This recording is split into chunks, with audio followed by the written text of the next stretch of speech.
Ето как започва един наш ден. Зара си иска капсулките. Тя разбира, че тук съм наредила за Даша, за Оги, за мен, за тати Оги капсулки. Аз имам мои си специални капсулки. Moon Balance е за женско здраве, Остеофорте е за остеопороза, профилактика, Колаген плюс е за да са здрави костите ми и красива кожата ми. За да бъде добре усвоен колагена, го комбинирам с витамин С, органичен витамин С. Много обичам куркума комплекс. Куркума комплекс е сравнително нов продукт, но го заобичах още след втория месец, усетих ефекта му. Sea Power, морската енергия, съдържа много калций и много желязо. Витамин D и течното злато съдържа витамин D и омега-3 масни киселини.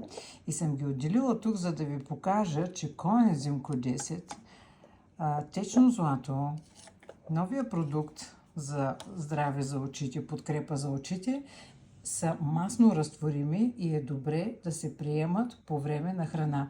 Затова не съм ги сложила тук в чашките, а съм ги оставила за утре, когато закусваме, ще си ги вземем.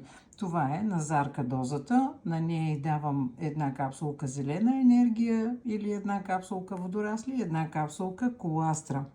Храносмилателните ензими, тати Оги много ги обича, приема ги вечер преди храна.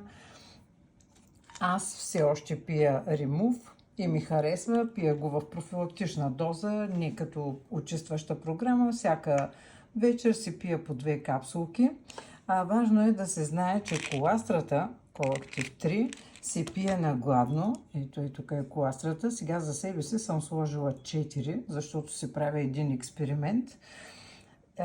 И ще ви кажа после какво съм установила.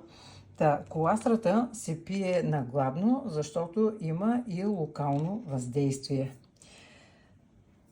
И Остеофорте пия на гладно, защото има храносмилателни ензими, но коластрата я пия 20 минути преди храна, докато Остеофорте и Moon Balance ги пия непосредствено преди хранене, защото в тях също има храносмилателни ензими.